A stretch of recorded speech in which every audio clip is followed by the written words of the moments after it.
What's up, guys? It is JZNES back again with another video. Today we're talking about some Poi on the Switch there. Now Poi is a platformer game, a lot like something like I think Mario 64 in a sense.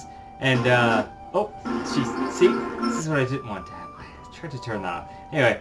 Now I'm playing the game, so I'm doing the whole thing where the monitor is over here again. That's a cat. He just jumped into frame.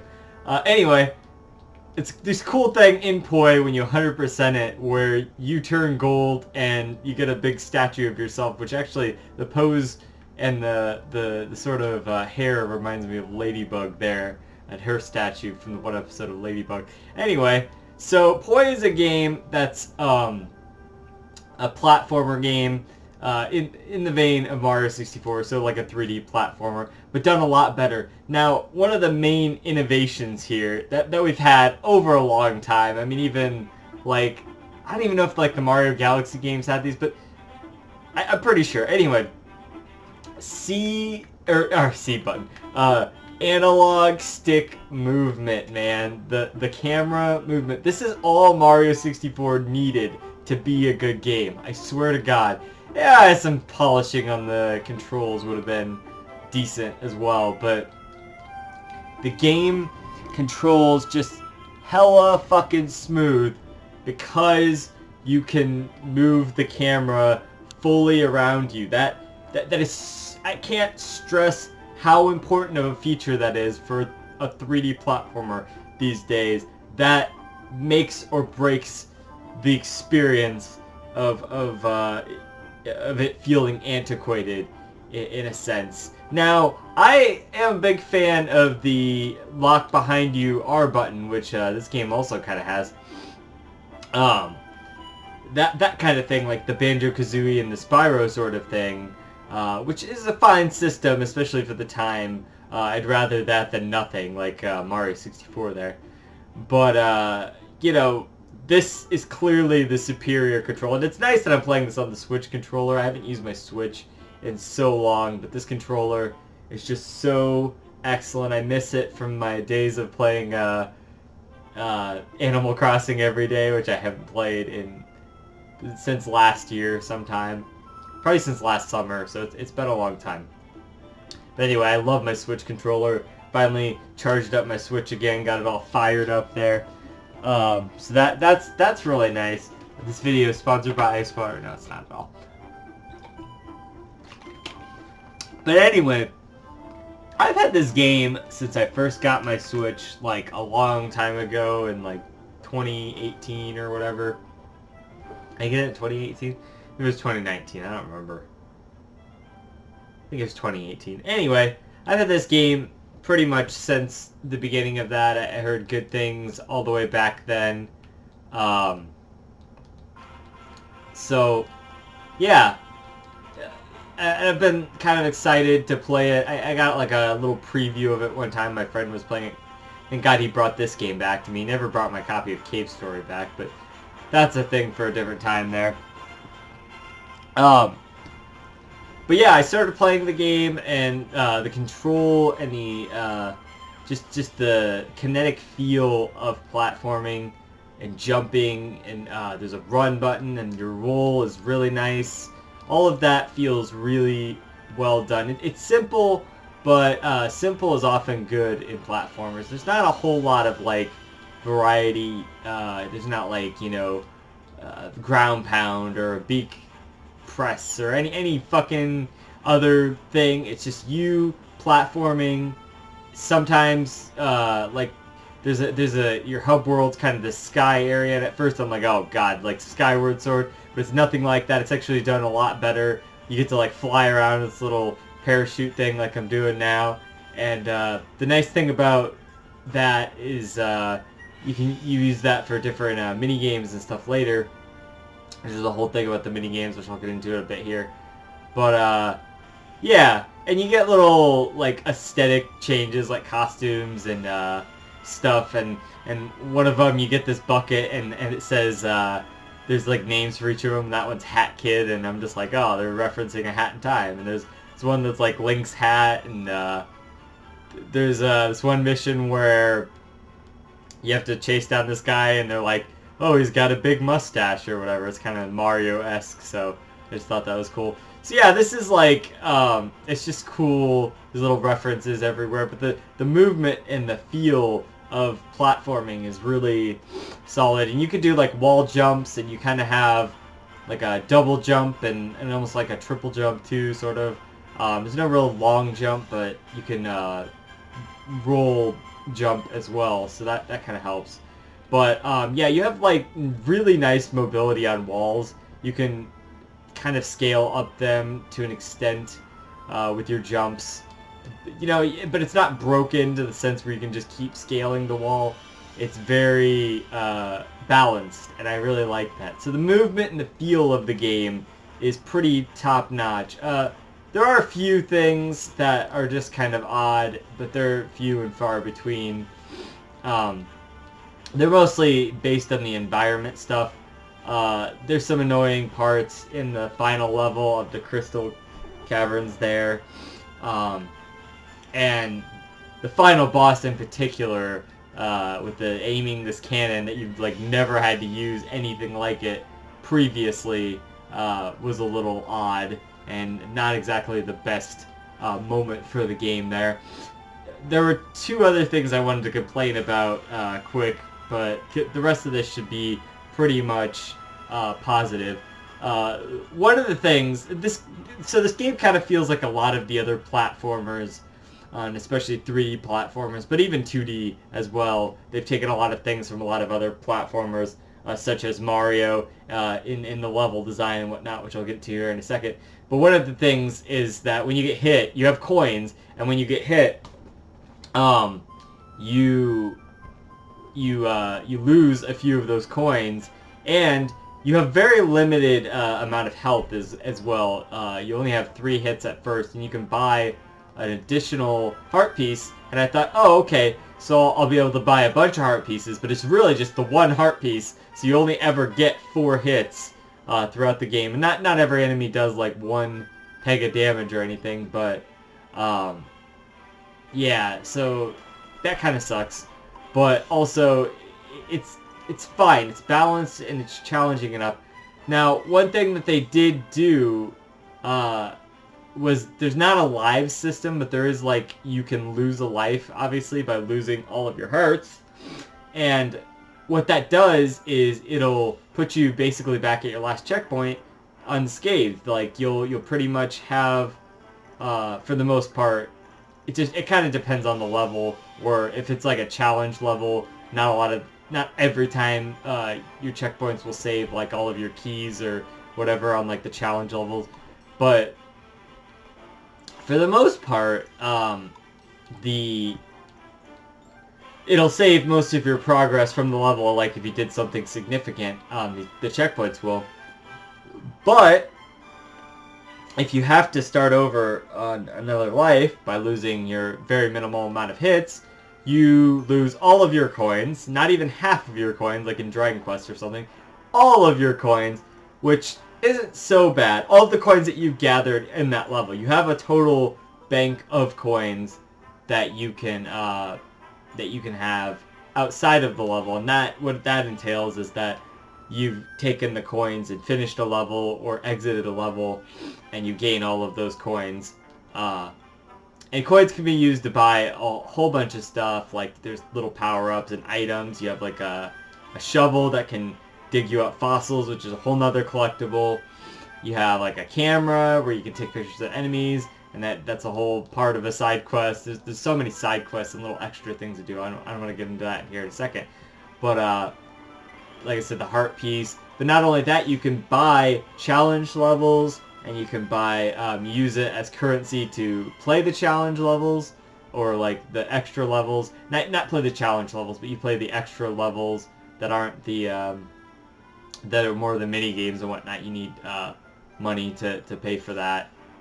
And so money is a consistent thing, and it actually has a lot of purpose. At the beginning of the game, I'm like, what are the coins actually going to do? but they actually do have a lot of value. So losing them all kind of sucks, and not just because of that. You do need a lot of coins, but also the thing is that there's 100 coin challenges as one of the things in the level. So now the levels are laid out much like Mario 64, where there's lots of objectives. Now luckily it's not like Mario Sunshine, where you can't do the objectives out of order, or can only rarely do them out of order. Most of the objectives you could do out of order, or at least a handful of them you can. Especially like on the last level, I definitely found that a lot of the objectives out of order, which is totally fine, and it worked completely a-okay. So that was all good. That was nice. But so yeah, you have a lot of freedom going about your objectives, and that's pretty cool. But as you're going throughout the levels, you'll start on a single objective, and a lot of times that'll affect the level, much like in Mario 64, where one little element will be changed. For example, in the last level, on the first mission, everything is dark, and then on all subsequent missions, the light will be there because you've turned on the light in the first mission there. But if you want to like go and just explore that level, it's a lot better to choose one of the later missions, because then you can see actually stuff like that. There is in the sand level, there's a part where you activate a train, and then that train will be activated in the later missions, etc. Stuff like that, you know.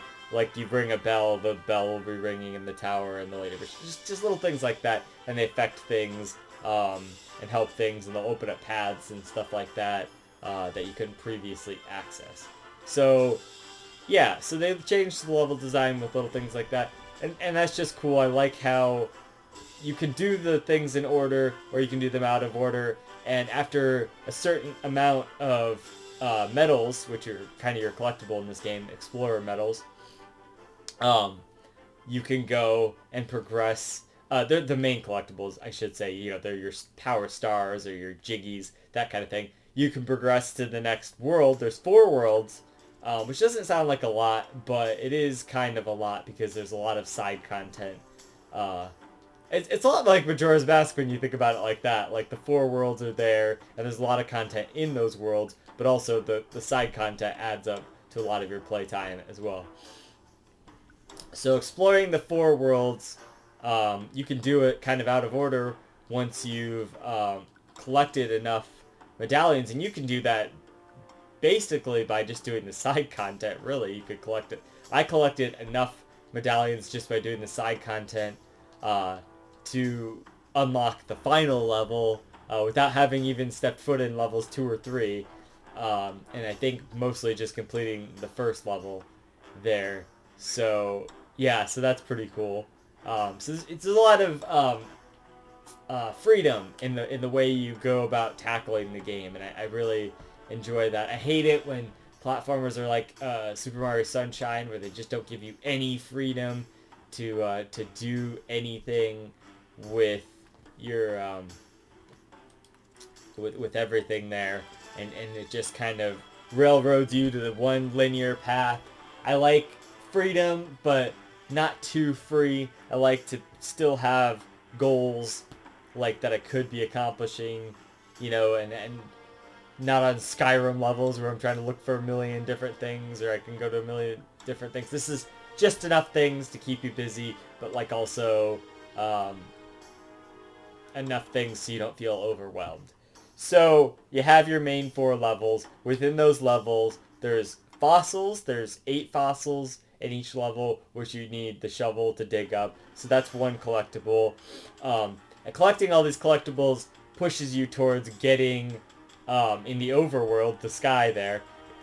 There's different NPCs that want to collect different things. There's fossils. There's locations. There's gears, golden gears, which are scattered throughout the levels. And there's I think there's something else too, but I can't really think of what it is right now. Anyway, so yeah, there's a lot of different side collectibles like that that you're also looking for within each level, aside from doing the main mission, you know. So that's also pretty cool. But yeah, so you always have to be keeping an eye out for those if you want to do completion kind of stuff, and a lot of it's hidden pretty decently. You just really have to keep an eye out. Some of it's kind of very well hidden, or just like very trickily hidden. But I never really needed a guide except for like for a few of them, so it really wasn't that bad. And I like that it was challenging but not challenging enough to like not super like overly obscure kind of thing. Everything is laid out well enough for if you're just exploring, you'll come across things. And I like the way the game. I like the element of exploration. I think it's done very well here, and structured a lot better than a lot of platformers, especially with the non-linearity. So, that being said, you look for these collectibles throughout each level, and the gears are just kind of like a one main over the world and everywhere collectible. They're just kind of a hidden thing throughout everywhere, and each time you get 5 of those, you get a medallion. But the fossils, once you've found all of them in a level, you go to the fossil island guy and he'll give you a medallion, and the location guy will give you a medallion for you finding all the locations in a level, which I think there is like 16 in each level or something like that. Yeah, 16 in each level. And that can be anything from like a significant landmark to like the first level has like a bird flying around in the sky that you just have to kind of know is special and significant to get that location or whatnot. So yeah, some of the locations are kind of hard to find, but that makes it makes the hunt all the better. The one that pissed me off though was the fucking giant pickaxe at the end there in the last level, because you have to. It's part of this like race segment, so you only have so much time to get to it anyway. And then also on top of that, it's just at a really annoying part of the level. I kept falling and having to do it over and over and over again, which was just super annoying. But anyway, that level was probably the most annoying, like with the bullshit. But there wasn't necessarily a lot of bullshit other than that. A lot of the game was really fun to play. And I didn't start cursing until that specific part, you know? So, other than that part, everything is laid out pretty well. The level design is very well done, I would say. And it encourages non-linearity. I actually found a path kind of after the fact, but a path to this one like gated off metal in the last level. But I already found it. But like I found a weird way around to it. So there's like extra different ways to get around to things. You know, I could have gotten there without going through all of the intended bullshit. So that's pretty cool. But anyway, yeah, so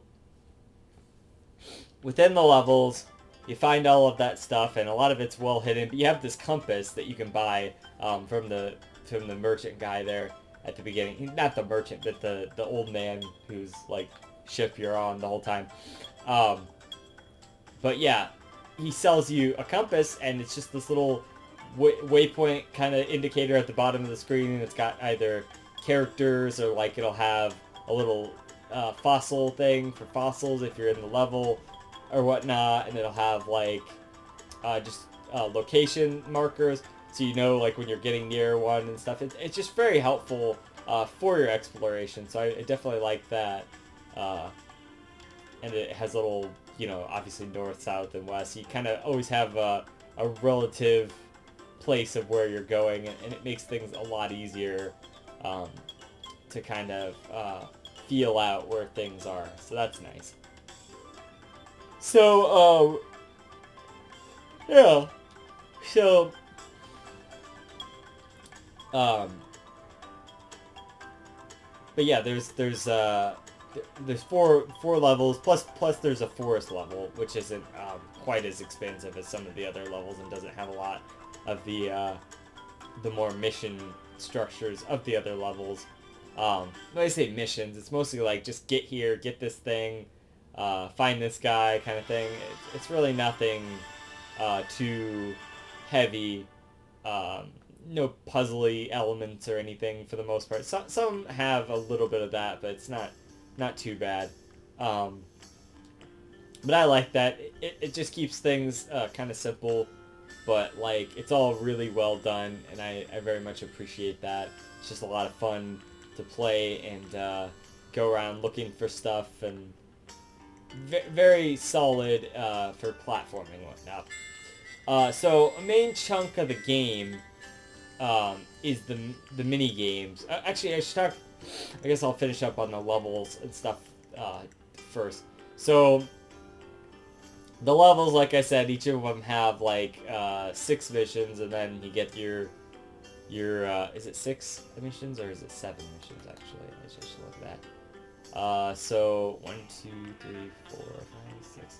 Yep, 6 missions, and then you'll have your 7th one will be the 100 coin thing, and you have to get those 100 coins within that level, and then obviously if you die, you like lose all your coins or whatever. So in Mario 64 this was a pain, in Banjo-Kazooie this was a pain. In this game it's not so bad for the most part. There's a lot of like coins that are like, there's like gems and stuff that are worth like 10 and 5, and so it makes it a lot easier to kind of pick up on and collect these 100 coins for the most part. So it's very generous in that regard. There's a lot more than 100 coins. Like in Mario, it would be like sometimes you would get down to the very last one, and it'd be like, because you have to kill every enemy. In this game, you don't have to kill every enemy for that anyway. So I just want to mention that, and there's like boss fights and stuff later on. But there's a whole thing of side quests and mini games in here. So now another collectible is this. It's not really a collectible, but there's this achievement system that will get you medals as well. And there's this lady who, so here's the task. Their tasks is what they're called. They'll get you a bunch of medals too. So like one of them is take 1,000 steps or 10,000 steps. So you're likely to do that within the game. Collect 2,000 coins, 250 enemies killed, collect 20 fossils, unlock 10 challenge levels, jump 5,000 times, roll 500 times. That's the one that took me the longest, was rolling 500 times. Find 30 locations, take 15 photos. There's an element in the game where you take photos of enemies, and it adds to basically your bestiary. There's like 15 different types of enemies or whatnot, so including the bosses or whatever. So yeah, and then buy 5 items. So, and those will all get you medals if you do that kind of stuff. So you'll always be trying to do those two and always looking out for the enemies. So in terms of mini games, actually there's a whole nother like island that has levels on it. I guess it's kind of its own thing, because every other island is mini games. It's a lot more like the forest island, where it's just got little smaller levels in it. But there's 2 levels there that are ice levels, and they're based around you doing a few medallion things. But also you're finding these little penguins for this mother penguin. I don't know if they're penguins. They look like penguins. But anyway, you're finding these birds for this mother bird. Between the 2 levels, there's 3 in each level. And so you have to chase them down, and then like they'll go back to the overworld or whatnot. So that's cool. But yeah, so there's more than just the 4 main worlds or whatnot, because then there's like 3 other levels. And then there's a final level, which unlocks after you beat all of the 4 levels there, and and if you have 60 medallions, which by that point you probably should. I had like 80 medallions when I finally got there.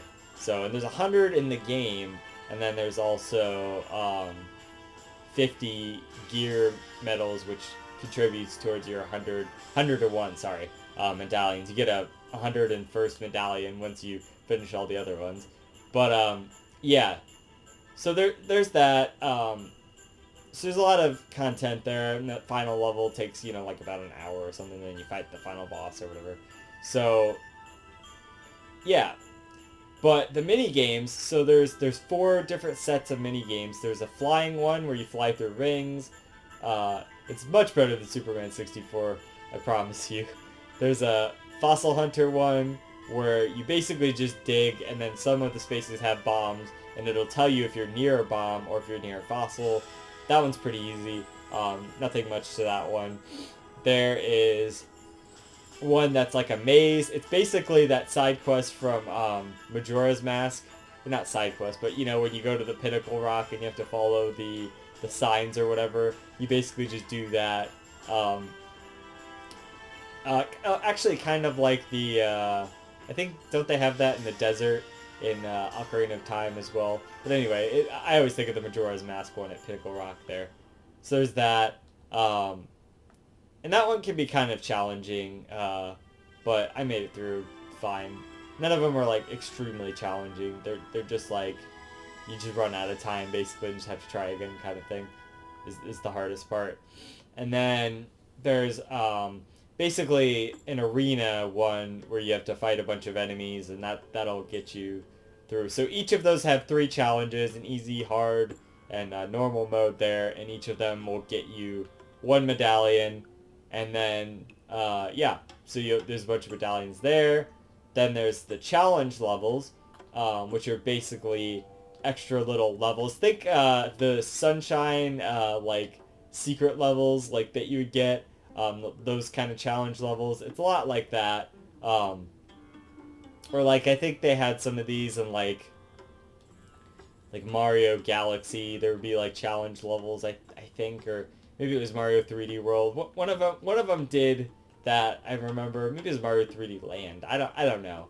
One of the later Mario games did that kind of thing. There's like a slide level, and like there's like a tower that kind of shifts around and stuff. There's a slide level. There's one where you're jumping on like floating platforms. That one's not so bad. The climbing one. There's one where the blocks underneath you are falling and you just kind of have to make it through. There's a lava one. These are very, very similar and very reminiscent of Mario stuff. There's a tightrope one where there's these little things that'll like knock you off. There's a spike one. Like there's this rolling thing, and the spikes like will be on certain parts of it, and it just keeps rolling. So you have to like find the path and stuff. It's kind of...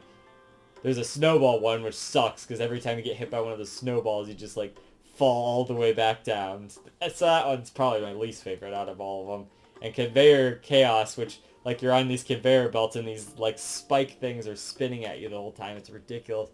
But yeah. So then you do those, and then once you get done with those, and then there's also gears in each of those that you have to find. On top of that, once you get done with all those, then there's keys that you have to find in each of them, and there's like 7 keys. That's like a mission that you have to do in each level too. Is there's a certain amount of keys, usually 7,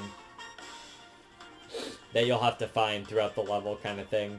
So it's a lot like the red coin challenge. I think in Mario 64 there. This game is very reminiscent of Mario 64 and a lot of the Mario games, and even Galaxy and stuff.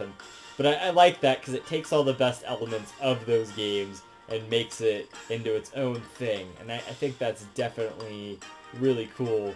And the game is short too. It's only like 10 hours to complete.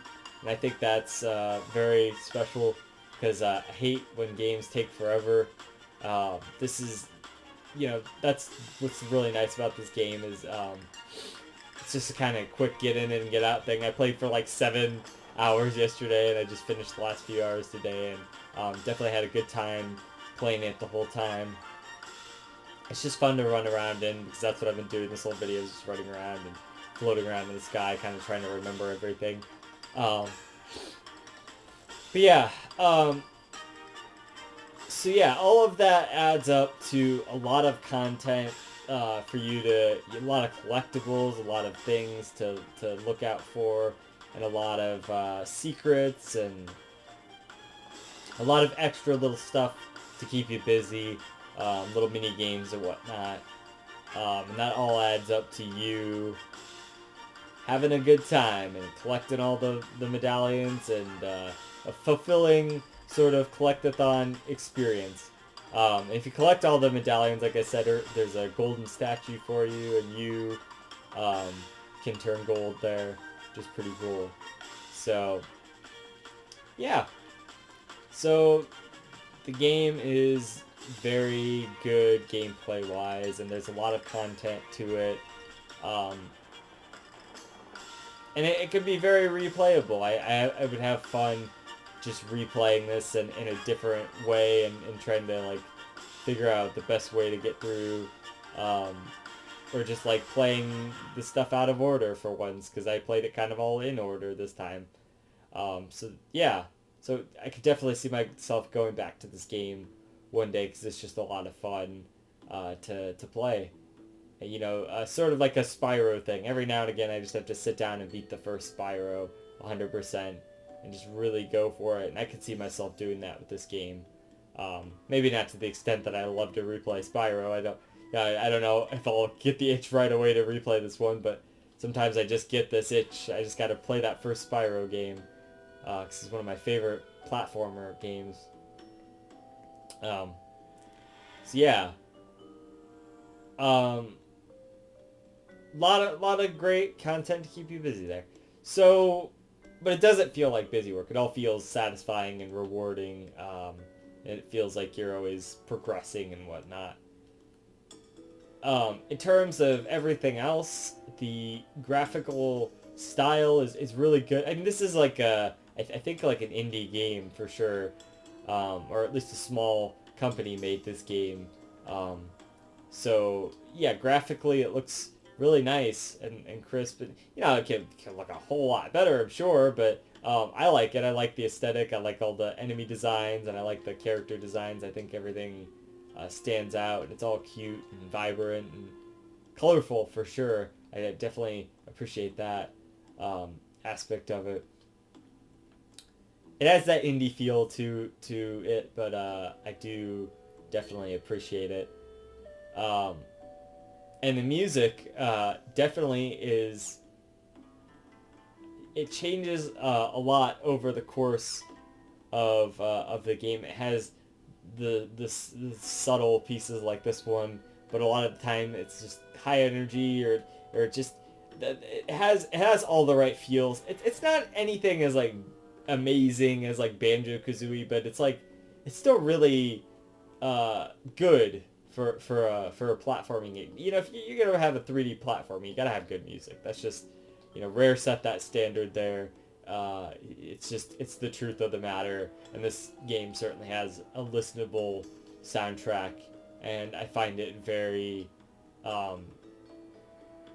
charming and enchanting, and I like it, and it's just good. It's just a really good soundtrack overall, and it gives all the right feel to playing the game.